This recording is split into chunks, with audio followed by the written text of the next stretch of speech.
2 grand slams in 1 inning, 3 I didn't see the second one. You heard about it. I watched it. Your thoughts on that inning?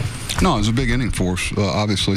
I thought we'd make a run at it. I mean, we have to do some things a little different you normally do because of how good they are at the end of the game. Pinch hit in the 6th inning, do some things because, you know, usually when they get there, you don't like your odds. But turn the odds around tonight against a guy that's, you know, one of the better relievers in baseball in that situation. What happened with Chris? What happened with Chris there, and what led to your rejection? Well, you saw it. I mean, hit by pitch intentionally, and you know, Chris has certainly had you know, his share of that. And it just happened in New York twice. So you know, you get to a point where you can get your nose rubbed in it, or I'll tell you what, he. You know, I thought he sometimes it's harder to do what Chris did than what some other people might have done. You know, it gets tough time and time again, turning the cheek, but you know, our guys responded well to it. Was your beef that Herrera was not, that he wasn't ejected, the Morales wasn't ejected, or was your beef that you were warned? He should have been thrown out of the game. I think we all. What's that? Yeah, you don't have to warn anybody if you think somebody's throwing at him. It's pretty obvious. Your beef with Morales should have been. Yeah, he should have been thrown out of the game. You know that. Kansas City, as you know, has quite a history of this year of hitting guys and getting into, you know, there have been some bench clearing brawls and stuff. Were you afraid that they were going to try and incite something? Afraid? No, I'm not afraid at all. Nobody on our club is. Afraid? No. No. No, I'm not saying that. No, that's what you said, afraid. I'm just saying that were you fearful that it was going to turn into that they were going to. Whatever it turns into, you know, whatever comes our way, we'll handle it. No, it's it's part of the game.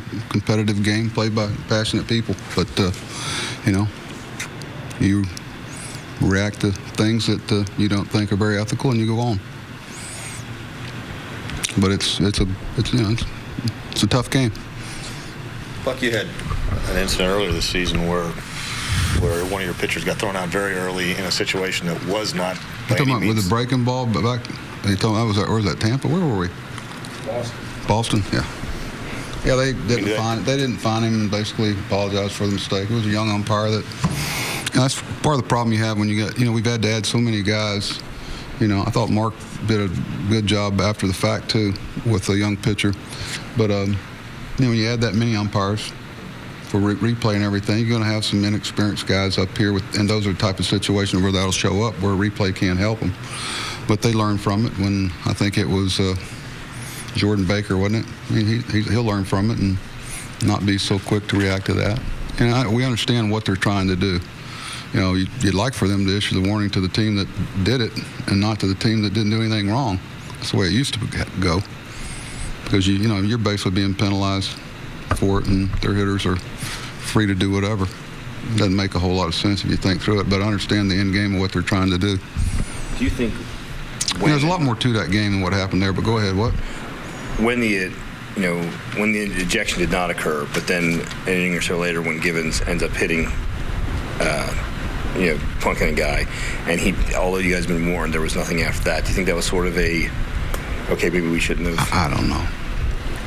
You know, you'd have to, you know, it is what it is, and I don't, you know, it'll be, you know, they're a very good team, one of the best in baseball, and, you know, they certainly rubbed our kind of nose in it the last couple of years, and rightfully so, because of their skills, and they're very good.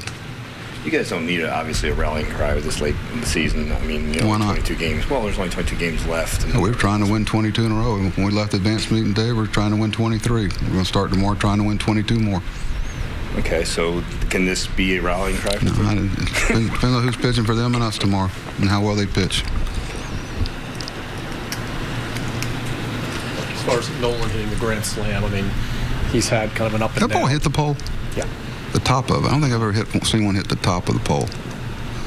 But, I mean, obviously it's big for the team, but also what do you think as far as for Nolan? Nolan very quietly, the last was I let him off 4 games in a row. He's walked once or twice. He's been on base every time. He's always had that ability to be that type of guy.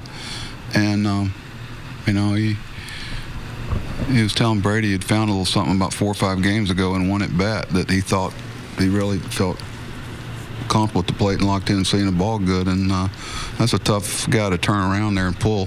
So that gives you an idea how, you know, he's seeing the ball good, a lot of walks.